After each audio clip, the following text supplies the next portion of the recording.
Hello everyone, welcome to our channel B bachelor of mathematics. अगर आपने अभी तक चैनल को सब्सक्राइब नहीं किया तो सब्सक्राइब कर लें, साथ ही साथ बेल आइकन दबा लें और इस वीडियो को ज़्यादा से ज़्यादा लाइक और शेयर करें। चलिए शुरू करते हैं। तो आज हम बात करने वाले हैं अपने एब्स्ट्रैक्ट अलजेब्रा की नए वीडियो में। आज का जो हमारा टॉपिक है वो है हमारा बेसिस। तो चलिए शुरू करते हैं, जानते हैं कि बेसिस क्या होता है। तो बेसिस समझ लीजिए एक तरीके से बेसिस जो शब्द है ये एक तरीके से बेसिक शब्द से आया हुआ है। बेसिक यानी बिल्कुल ही मूलभूत इकाई। जैसे कि मान लीजिए अगर कोई भी एक हमें मकान बनाना होता है तो किसी भी मकान को बनाने के लिए उसकी जो मूलभूत इकाई होती है वो क्या होनी चाहिए, ईंट होनी चाहिए। जब तक ईंटें नहीं होंगी तब तक हम लोग मकान को तैयार नहीं कर सकते हैं। यानी क्या है, जैसे कि जैसे हम लोग ईंटें बनाते जाएंगे, ठीक है, फिर उन्हीं को जोड़ जोड़ के हम लोग क्या बनाएंगे, पूरा का पूरा एक मकान तैयार कर लेंगे। उसी तरीके से बेसिक क्या होती है, बेसिस क्या होती है।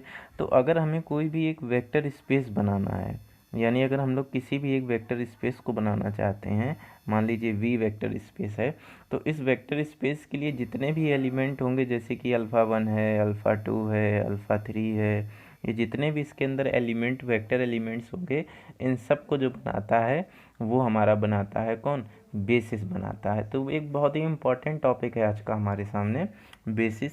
चलिए इसे समझते हैं कि क्या होता है बेसिस। तो जैसे कि हम लोग मानते हैं कि कोई हमारे पास एक वेक्टर स्पेस दिया हुआ है। हमने माना कि ये कोई हमारे पास में वेक्टर स्पेस क्या दे रखा है, वी दे रखा है। तो आप सभी लोग जानते हैं इसके अंदर जितने भी एलिमेंट होंगे वो क्या होंगे, सभी के सभी वेक्टर्स होंगे। अब हम मानते हैं इसी वेक्टर स्पेस के अंदर हम लोग कोई एक छोटा सा सबसेट ले लेते हैं। माना हमने इस सबसेट का नाम दे दिया है बी। ठीक है, बी नाम किस लिए दे रहे हैं, क्योंकि बेसिस पढ़ रहे हैं तो सोच रहे हैं चलिए इसको बी ही नाम दे देते हैं। ठीक है, तो ये जो बी है हमारा, जो ये हमारा बी दे रखा है, ये इसको हम लोग कब कह सकते हैं कि ये हमारा बेसिस होगा। तो याद रखिएगा, इसके लिए हमारे पास में दो कंडीशंस होती हैं। सबसे पहली कंडीशन क्या होती है कि पहली कंडीशन होती है कि जो हमारा बी होना चाहिए, बी जो होना चाहिए उसके अंदर जीरो वेक्टर नहीं होना चाहिए। क्यों नहीं होना चाहिए, जीरो वेक्टर क्यों नहीं होना चाहिए, इसके बारे में भी हम लोग जानेंगे। और सेकंड जो हमारी कंडीशन है वो क्या कहती है कि जो बी है वो एल होना चाहिए। तो अब तो आप समझ गए होंगे कि जीरो वेक्टर क्यों नहीं होना चाहिए, क्योंकि हमने पिछले ही अपने वीडियोस में ये जाना था कि अगर कोई हमारा सबसेट है, ये मान लिया हमारा कोई सबसेट है और ये सबसेट अगर जीरो वेक्टर को रखता है तो क्या होता है, ये हमेशा और हमेशा क्या होगा, लीनियरली डिपेंडेंट होगा। अगर हमारे लास्ट वीडियोस नहीं देखे हैं आपने तो जा कर के प्लेलिस्ट में लास्ट वीडियो ज़रूर देखें, तो आपको समझ में आ जाएगा कि if any subset contents zero vector then it can not be a linearly independent. वो हमेशा और हमेशा क्या होगा, लीनियरली डिपेंडेंट होगा। तो अब आपको ये कंडीशनें दोनों की दोनों समझ में आ गई होंगी कि क्यों मैंने कहा था कि वो जीरो वेक्टर कंटेन करना चाहिए। तो दो कंडीशन क्या हो गई, सबसे पहले तो हमें पता चल गया कि वो क्या होना चाहिए, एल होना चाहिए सबसेट। ठीक है, दूसरी बात हमने कंडीशन वहाँ पर क्या बताई है, दूसरी कंडीशन हमारे सामने ये है कि वो जीरो वेक्टर कंटेन नहीं करना चाहिए, यानी हम लोग जीरो वेक्टर कंटेन नहीं करेगा और वो एल होगा। ये दो कंडीशन जो भी सेट फॉलो करेंगे वो, और साथ ही साथ वो क्या होने चाहिए, वेक्टर स्पेस का सबसेट होने चाहिए। तो उस सबसेट को हम लोग क्या कहेंगे, उसकी बेसिस कहेंगे। ठीक है, तो बेसिस कहेंगे, ये बात हो गई। साथ ही साथ एक सबसेट के बारे में क्या और कहने वाली बात है वो हम लोग बात करते हैं कि जो ये सबसेट होना चाहिए, मान लीजिए हमने कोई सबसेट ले रखा है, वो है हमारा बी।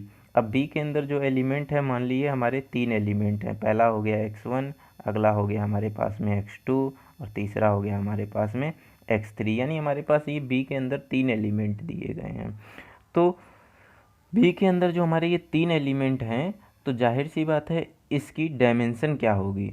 डायमेंशन का मतलब होता है नंबर ऑफ़ एलिमेंट, किसी भी बेसिस के अंदर कितने होते हैं उन्हें उसकी डायमेंशन बोला जाता है। ठीक है, तो इसको ही हम लोग मान लीजिए अगर बी जो है उसके अंदर तीन हैं तो इसकी डायमेंशन क्या हो जाएगी, डायमेंशन ऑफ बी, तो ये हमारी क्या हो जाएगी, तीन हो जाएगी। ठीक है, तो इतनी बात आप लोगों को समझ में आ गई होगी। तो यही हमारी डेफिनेशन में लिखा है। अब आपको ये डेफिनेशन जो लिखी है वो देखने में ज़्यादा अच्छा लगेगा, क्योंकि आपको समझ में भी आएगी फिर चीज़ें। तो देखिए क्या कह रहा है कि हमारी ये चीज़ कह रहा है कि let V be a vector space over a field F. तो वी कोई भी एक क्या दे रखा है हम लोगों के पास में, वेक्टर स्पेस दे रखा है। और जाहिर सी बात है अगर कोई वेक्टर स्पेस बना है तो उसके लिए फील्ड रही होगी, और फील्ड में क्या होते हैं, स्केलर्स होते हैं, ये तो आप सभी लोगों को पता ही है। कह रहा है देन एनी लीनियरली इंडिपेंडेंट। देखिए बात वही जो मैंने की थी कि क्या होना चाहिए, लीनियरली इंडिपेंडेंट होना चाहिए, सबसेट ऑफ वी होना चाहिए जो क्या करे, स्पैन करे वी को। अब ये स्पैन करना क्या होता है, मैंने पिछले वीडियो में तो बता ही दिया, चलिए इसमें भी बता देते हैं। स्पैन करने का मतलब क्या होता है, मान लीजिए ये कोई वी दे रखा है हमारे सामने, इसमें क्या है हम लोगों को ये वी दे रखा है। तो यानी क्या है कि अगर यहाँ पर बेसिस ले लिए जाएं और बेसिस में जो एलिमेंट हैं वो हमारे कुछ दिए रखे हैं, तो यानी v का अगर कोई भी वेक्टर, मान लीजिए अल्फ़ा 1 है, वो अगर b के वेक्टर जैसे इसके अंदर x1 है, x2 है, इसके अंदर के एलिमेंटों के लीनियर कॉम्बिनेशन में लिखा जा सकता है, तो हम लोग कहेंगे कि जो b है वो स्पैन करता है किसको, b स्पैन करता है v को। मान लीजिए इसके अंदर एलिमेंट अल्फ़ा 1 है, इसको हमने क्या लिख दिया, c1 x1 लिख दिया, c2 x2 लिख दिया, ठीक है। तो इस तरीके से हमने क्या किया, वेक्टर स्पेस के एलिमेंट को बेसिस के एलिमेंट के साथ में लीनियर कॉम्बिनेशन में लिख दिया। अगर ऐसी किसी कंडीशन आती है तो हम लोग कहते हैं कि जो v है, v स्पैन किसको करता है, v जो है वो b को स्पैन करेगा, ठीक है। तो ये इतनी बात आप लोग जान गए होंगे। तो उसे ही हम लोग क्या कहेंगे, हमारा बेसिस कहेंगे v का। अब देखिए जो बात दूसरी मैंने डायमेंशन वाली बात बताई है वो क्या है, कह रहे the number of element in the basis of v। जितने भी बेसिस के अंदर एलिमेंट होंगे जो कि v की बेसिस बनाएंगे, इज कॉल्ड द डायमेंशन। अभी मैंने आपको 3 का एग्जांपल दिया था। फिर कह रहे हैं I space v is finite dimensional if no element in the basis is finite. याद रखिएगा कि v जो है वो क्या होगा, अब space v is finite dimensional if number of element is it's basis is finite. तो अगर बेसिस में फाइनाइट एलिमेंट होंगे तो जाहिर सी बात है जब हम उसकी डायमेंशन निकालेंगे तो जितने एलिमेंट होंगे वही आएंगे, और बेसिस फाइनाइट है तो जाहिर सी बात है फाइनाइट नंबर ऑफ डायमेंशंस हमारे सामने आ जाएगी। देखिए इस नोट को समझने से पहले चलो हम लोग एक ये वाला एग्जाम्पल पहले हम लोग इसको जानते हैं कि ये क्या है एग्जाम्पल, उसके बाद में हम लोग इस नोट को अच्छी तरीके से समझेंगे। तो देखो पहला हमारे सामने एग्जाम्पल क्या दे रखा है, पहला हमारे सामने एग्जाम्पल दे रखा है, कह रहा है कि let us consider a space of n tuples. अब देखिए यहाँ पे एन टपल्स का मतलब क्या है, एन टपल्स का मतलब होता है कि जैसे कि हमने कोई भी जो लिए हैं जो हम लोगों का एलिमेंट है, मान लीजिए ये हमारे पास ये है वेक्टर v, इसका अगर कोई भी एलिमेंट है अल्फ़ा 1, यानी ये क्या है, ये n नंबर ऑफ एलिमेंट से मिलकर के बना हुआ है, यानी n नंबर ऑफ एलिमेंट से मिलकर के बना हुआ है। यानी अल्फ़ा 1 के अंदर कितने एलिमेंट हैं, x1 है, इसी तरीके से x2 है, इसी तरीके से डैश डैश करते जाएं तो क्या हो जाएगा, xn। यानी क्या है, n टपल्स का मतलब होता है कि अल्फ़ा 1 एक वेक्टर जो इसका है इसके अंदर n ये होंगे, n नंबर ऑफ एलिमेंट्स पाए जाएंगे, ठीक है। तो ये एन टपल्स की बात कर रहा है। तो कह रहे हैं कि अगर हमारे पास में क्या है, एक एन टपल्स दिया हुआ है एफ एन, और हमारे पास में एक सबसेट क्या दे रखा है, बी दे रखा है, यानी हमारे पास सबसेट ये इस तरीके से बी दे रखा है। इसके अंदर एलिमेंट क्या दे रखे हैं, सबसे पहले एलिमेंट जो हमारे सामने दे रखे हैं वो दे रखा है एप्सिलॉन 1, एप्सिलॉन 2, इसी तरीके से एप्सिलॉन एन तक हमारे पास एलिमेंट दे रखे हैं। तो और साथ ही साथ इन एलिमेंट्स को डिफाइन भी कर दिया है कि एप्सिलॉन 1 जो है 100 होगा, एप्सिलॉन 2 ये होगा, और एप्सिलॉन एन आपको नहीं दिख रहा होगा, ये दे रखा है, ठीक है। तो कह रहे हैं कि ये फाइंड करो कि बी जो है वो बेसिस होगी किसकी, एफ एन की, यानी वेक्टर स्पेस की बेसिस होगी। तो जाहिर सी बात है अगर हम लोग बी को प्रूफ करना चाहते हैं that B is a basis of vector space V, तो जाहिर सी बात है हमें क्या है ना, दो कंडीशंस को फॉलो कराना यहाँ पे पड़ेगा। सबसे पहला हमें क्या दिखाना पड़ेगा, हमें ये चीज़ दिखानी पड़ेगी कि जो बी है वो क्या कर सकते हैं, उसको हम लोग बी को एलाई करना होगा, लीनियरली इंडिपेंडेंट हमें प्रूफ करना होगा। तो पहली कंडीशन ये है। दूसरी बात हमें क्या प्रूफ करना होगा, हमें ये दिखाना होगा वी स्पैन बाई बी। मतलब क्या है, बी के जितने भी एलिमेंट हैं वो क्या कर सकते हैं, वी का कोई एलिमेंट मान लीजिए अल्फ़ा है, तो उसे हम लोग क्या कर सकते हैं, बी के एलिमेंट्स के लीनियर कॉम्बिनेशन में लिख सकते हैं या नहीं लिख सकते हैं, हमें ये चीज़ प्रूफ करनी होगी। ठीक है, तो चलिए ये दो कंडीशन हम लोग प्रूफ करते हैं। तो सबसे पहले जैसा कि हम लोगों को पता है यहाँ पर कि हमारे पास ये एलिमेंट दे रखे हैं, तो सबसे पहले एन टपल्स की बात कर रहा है, तो एन टपल्स की बात कर रहा है यानी हमने एक वेक्टर ले लिया क्या वेक्टर ले लिया, हमने एक अल्फ़ा 1 यहाँ पर वेक्टर ले लिया।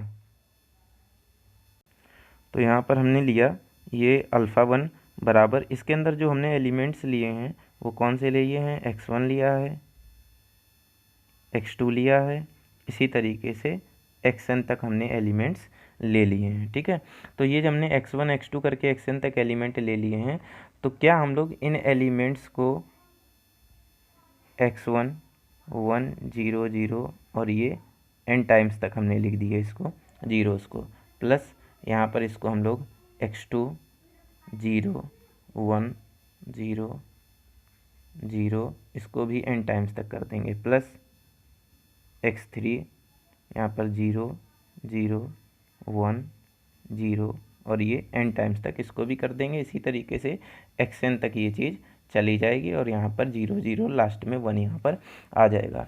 अब देखो कैसे ये चीज़ सेम है, x1 का पहले प्लेस पे गुणा होगा तो इस वाले ब्रैकेट में क्या आ जाएगा, x1 आ जाएगा। इसी तरीके से x2 का दूसरी जगह गुणा होगा तो x2 आ जाएगा। इसी तरीके से करते हुए xn आ जाएगा। अब एक बात बताइए आप लोग, इस चीज़ को हम लोग यहाँ पर देखते हैं, क्या यहाँ पर ये x1 और क्या ये पहला टर्म जो है ये एप्सिलॉन 1 नहीं लिखा है, फिर इसी तरीके से x2 और ये दूसरा टर्म एप्सिलॉन 2 नहीं लिखा है। इसी तरीके से हम लोग करते जाएंगे तो ये xn और लास्ट वाला टर्म जो है वो एप्सिलॉन n नहीं हो जाएगा। तो इससे हमने क्या प्रूफ कर दिया कि जो ये है, जो ये हमारा दूसरा सेट है, ये क्या कर रहा है, स्पैन कर रहा है, b जो है वो v को स्पैन कर रहा है। तो पहली कंडीशन तो हमने प्रूफ कर दी। ठीक है, और दूसरी कंडीशन हमें प्रूफ क्या करनी है कि जो भी हमारा ये जो बी है हमारा, हमें दूसरी कंडीशन क्या प्रूफ करनी है कि जो बी है वो क्या होना चाहिए, एल आई होना चाहिए। एल आई का मतलब क्या होता है, इसको अगर हम लोग फील्ड के टर्म के साथ में या इसको लीनियर कॉम्बिनेशन में लिखें और इसको इक्वल टू जीरो वेक्टर अगर कर दिया जाए तो जितने भी कांस्टेंट होंगे वो सभी के सभी क्या होंगे, जीरो के इक्वल होंगे। तो चलो वही हम लोग करते हैं। तो C1 epsilon 1 plus C2 epsilon 2 और dot dot dash CN epsilon n बराबर हमने लिख दिया इसको किसके, जीरो वेक्टर के बराबर में। तो एक काम करते हैं, अब इसको ओपन कर लेते हैं। तो जैसे ही हम लोग ये एप्सिलॉन 1 की मान लिखेंगे तो पहले प्लेस पे C1 आ जाएगा, दूसरे प्लेस पे C2 आ जाएगा। तो इसी तरीके से क्या आ जाएगा, C1 plus C2 C1 comma C2, इसी तरीके से आएगा हमारा कॉमा C3, इसी तरीके से लास्ट में आ जाएगा CN बराबर, और यहाँ पर आ गया जीरो वेक्टर के। तो अब एक बात बताइए, जीरो वेक्टर का मतलब क्या होता है, 0 0 0 यानी ये n टाइम्स तक सिर्फ और सिर्फ जीरो ही रहेगा।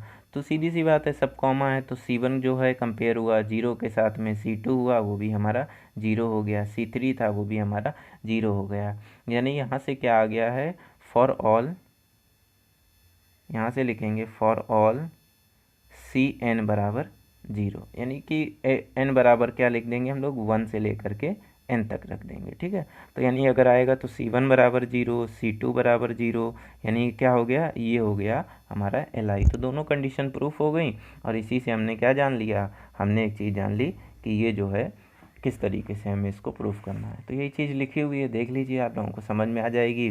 सीधा लिखा हुआ है।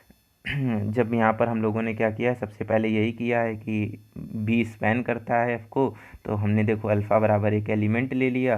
अब x1 को हम लोग ये लिख सकते हैं, x2 को हम लोग ये लिख सकते हैं, xn को ये लिख सकते हैं, और x बराबर ये इस तरीके से हो गया। तो देखिए अल्फ़ा क्या हो गया, अल्फ़ा एक वेक्टर स्पेस का कोई टर्म है और इसे हम लोगों ने क्या कर दिया, b के एलिमेंटों के लीनियर कॉम्बिनेशन में लिख दिया है। तो यहाँ से क्या पता चला, b जो है वो स्पैन करता है fn को। अब b Li है तो हमने इसी तरीके से देखिए इक्वल जीरो के कर दिया, तो C1 के यहाँ कर दिया, C2 का इधर कर दिया, CN का इधर कर दिया, और यहाँ पर इनको जीरो वेक्टर के बराबर जैसे ही रखेंगे तो C1 बराबर जीरो, C2 बराबर जीरो और CN बराबर जीरो। तो B क्या हो गया, तो B यहाँ से ये पता चल गया कि बेसिस है FN की। अब देखिए जो नोट की बात कर रहे थे, तो नोट एक चीज़ आप लोग याद रख लीजिए कि अगर हमारे वेक्टर के अंदर, जैसे मान लीजिए हमने कहा कि a subset of S having an element, हमने माना कि ये जो हमारे पास में क्या दे रखा है, पूरा वेक्टर स्पेस दे रखा है, ये इसके अंदर बेसिस दे रखी है। तो हमेशा इस बात को याद रखिएगा कि अगर मान लीजिए इसके अंदर एन एलिमेंट हैं और साथ ही साथ क्या कह रहा है कि वेक्टर स्पेस जो है वो विद एन डायमेंशन का है, यानी वेक्टर स्पेस के अंदर भी क्या है, एन टर्म्स हैं, एन डायमेंशन का है। तो ये जब भी याद रखिएगा, जब भी बेसिस और वेक्टर स्पेस की डायमेंशन बराबर होती हैं तो हमेशा क्या करता है, बी जो होता है वो हमेशा स्पैन करेगा किसको, बी हमेशा स्पैन करेगा वी को। तो यही टर्म हम आपको बताना चाहते थे जो उस समय नोट में यहाँ पर लिखा हुआ है। तो चलिए नेक्स्ट एग्जांपल को देखते हैं, क्या दे रखा है हमारे सामने। तो अगला ये देखो क्वेश्चन हम लोगों को दे रखा है, यहाँ पर कह रहा है कि so that the vector alpha 1 0,0 इस तरीके से दे रखा है, ये एंड ये are the basis of R3। तो यहाँ पर देखिए सीधी सी बात है कि हमें या अब तो ये निकालना नहीं कि ये लीनियरली इंडिपेंडेंट हैं या डिपेंडेंट हैं, या चलो हम लोग एक बार इसमें भी वो कर देते हैं कि इनको निकाल के देख लेते हैं कि ये लीनियरली इंडिपेंडेंट हैं या नहीं है, क्योंकि लीनियर कॉम्बिनेशन में तो लिखा ही जा सकता है, ये हमें पता चल गया है। तो इसके बारे में हम लोग क्या करेंगे, तो सीधी सी एक चीज़ हम लोगों को करनी है यहाँ से कि हमें मान लेने हैं कि यहाँ से फील्ड हम लोगों के पास में होगी। तो हमने मान लिया कि कुछ हमने ऐसे एलिमेंट ले लिए, जैसे मान लो C1 ले लिया, C2 ले लिया, C3 ले लिया, क्योंकि यहाँ पर 3 दे रखी हैं बेसिस, तो हमने 3 ले लिया। ये सभी के सभी क्या हैं, रियल नंबर से बिलोंग करते हैं, ठीक है। उसके बाद में क्या हो गया, बेसिस हमारे पास में दी है तो इनका ज़रा लीनियर कॉम्बिनेशन लिख लेते हैं। तो जब हम लोग लीनियर कॉम्बिनेशन लिखेंगे तो C1 alpha 1 plus C2 alpha 2 plus C3 alpha 3 और इन सबको इक्वल किसके रख देंगे, जीरो वेक्टर के बराबर रख देंगे।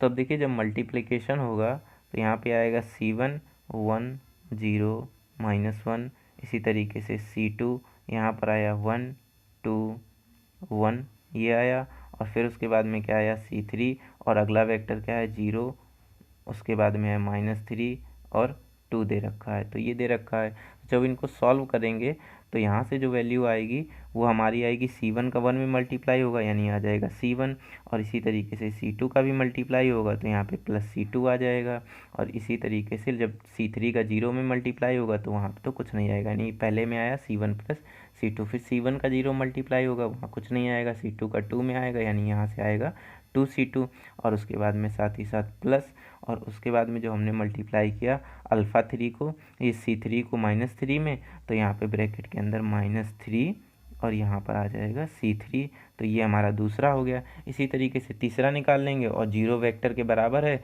तो C1 प्लस C2 बराबर 0, इसको बराबर 0, और तीसरी जो इक्वेशन आएगी उसको भी हम लोग 0 के बराबर लिख देंगे। तो इससे क्या होगा, बाद में जब हम लोग सॉल्व करेंगे तो हमें C1 C2 और C3 की वैल्यू मिल जाएगी, और अगर सभी के सभी C1 बराबर 0 आता है, C2 बराबर 0 आता है और C3 बराबर 0 आता है, तो इसका मतलब क्या होगा कि जो हमने ये बनाया है, जो अल्फ़ा 1 अल्फ़ा 2 अल्फ़ा 3 से बेसिस बनाई है R3 की, तो ये क्या कहलाएगी, ये लीनियरली इंडिपेंडेंट हो जाएगी, ठीक है। तो इस तरीके से हम लोग क्या कर लेंगे, इस क्वेश्चन को भी कर लेंगे। चलिए देखते हैं कैसे किया हुआ है।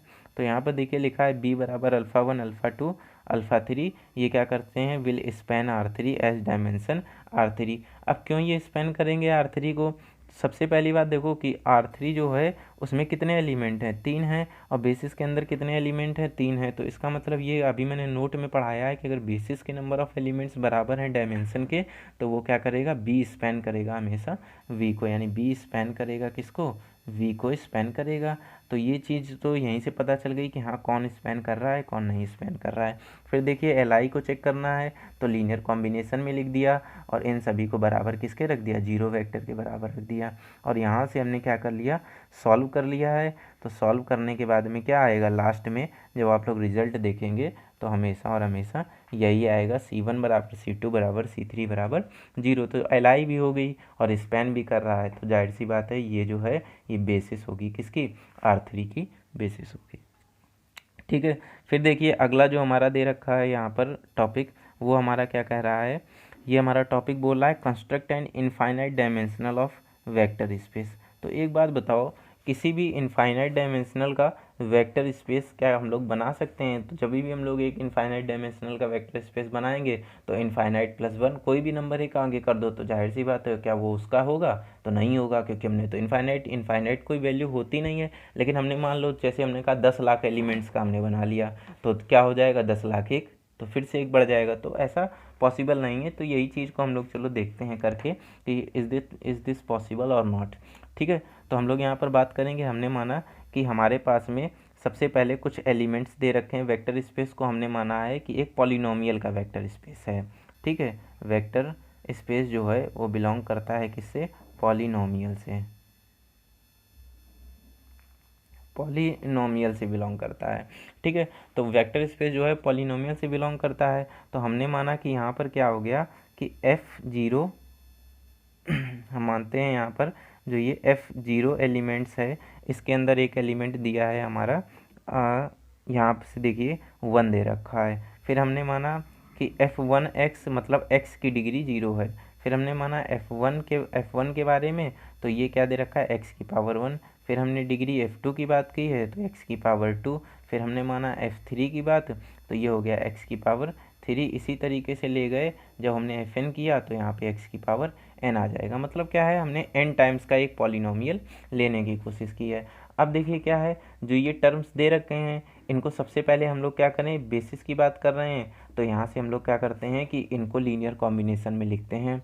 तो हमने माना कि जब इनको हम लोग लीनियर कॉम्बिनेशन में लिखेंगे तो यहाँ से क्या आएगा, देखिए हमने माना एक फंक्शन जो है वो gx दे रखा है और इसमें क्या किया गया है, सबको पॉलिनोमियल में लिख दिया है, a0 f0 plus a1 f1। इसी तरीके से हमने क्या किया, an fn कर दिया। तो जो ये दिया है, तो जो ये दिया है हमारा, ये कितने n टर्म्स के लिए दिया है। लेकिन अगर हमने कह दिया कि यहाँ पर एक और टर्म आ जा रहा है fn+1, तो क्या ये n+1 इसमें शामिल है? तो बिल्कुल नहीं शामिल है। अगर हमने मान लो इसको शामिल भी कर लिया an+1 और fn+1, तो अगली बार हमारा जो अगला टर्म आ जाएगा वो आ जाएगा fn+2। क्या ये इसमें शामिल है? नहीं शामिल है। इसी तरीके से हम लोग कितने भी नंबर का अगर पॉलिनोमियल बना लें या कितने भी नंबर का अगर हम लोग ये बना लें, डायमेंशन का वेक्टर स्पेस बना दें, तो हमेशा क्या होगा कि वो कभी भी पूरा ही नहीं होगा। हमेशा उसमें अगर +1 कर दें तो वो हमेशा छोटा पड़ जाएगा, फिर से अगर हम उसमें +1 कर दें तो फिर से वो छोटा पड़ जाएगा। तो इस तरीके से क्या है, it is not possible to construct an infinite dimensional vector space. और ये क्वेश्चन 2016 में लखनऊ यूनिवर्सिटी में आया हुआ है। देखिए मेरा काम है पढ़ाना आप लोगों को। दूसरी चीज़ ये है कि आप किसी भी कोचिंग में पढ़ लीजिए लखनऊ की, मैं इतना बताऊंगा कि ये चीज़ें आपको इस तरीके से कोई नहीं बताएगा। हमेशा वो क्वेश्चन बताएंगे, आप टॉपिक पे आएंगे, कोई भी ना तो थ्योरम प्रूफ कराता है ना इस तरीके के क्वेश्चन कराता है। ठीक है, केवल जितेंद्र अवस्थी सर थे जिन्होंने हम लोगों को ये चीज़ें पढ़ाई हुई थी, और उन्हीं के मार्गदर्शन में मैं आप लोगों के लिए ये वीडियोज़ बना रहा हूँ, क्योंकि उन्होंने कहा था कि हमेशा लोगों की मदद करना सीखो। ठीक है, तो थैंक्स टू यू सर। और इसके आगे देखिए हम लोग बात करते हैं, इसी चीज़ को समझाते हैं और इसके साथ वीडियो डाउन करते हैं। तो देखिए यहाँ पर आर जो है रियल नंबर का फील्ड ले लिया है जिनके लीनियर कॉम्बिनेशन में रखना पड़ेगा, तो उसके ये एलिमेंट्स रहे हमारे पास में, आर के एलिमेंट्स। फिर हमने माना एक पॉलिनोमियल की जो कंडीशन बताई थी उसमें हम लोगों ने ये टर्म्स जो हैं वो ले लिए हैं। फिर देखिए जब इनका लीनियर कॉम्बिनेशन हमने किया तो उसको हमने यहाँ पर लिख दिया। लेकिन फिर से वही बात देखिए, डिग्री अगर n+1 होगी तो इससे तो बन नहीं पाएगी, क्योंकि इसमें केवल कितने एलिमेंट्स थे, इसमें तो n ही एलिमेंट्स हैं हमारे पास में, तो कैसे बन जाएगी। तो मान लिया हमने एक इंक्लूड भी कर लिया, जैसे कि हमने मान लिया एक बार इंक्लूड भी इसको कर लिया, कि हमने माना कि ये टर्म जो है वो हमने इंक्लूड कर लिया। लेकिन फिर से वही चीज़, अगर n+2 टर्म आ जाएगा तो कैसे करेंगे। ठीक है, तो इसी तरीके से ये हो जाएगा और फाइनली हमें रिजल्ट क्या मिलेगा, फाइनली हमें रिजल्ट ये मिल रहा है, in this way we can not find the finite basis of v is infinite dimensional. हम लोग नहीं फाइंड कर सकते हैं। तो अगर नोट्स बनाते हैं तो सर के इससे नोट्स बना लीजिएगा, बेहतरीन नोट्स बनेंगे आप सभी लोगों के। तो आशा करता हूँ आपको ये वीडियो समझ में आया होगा, ये भी चीज़ पता चली होगी कि लीनियर इंडिपेंडेंट और वो कैसे लिखते हैं।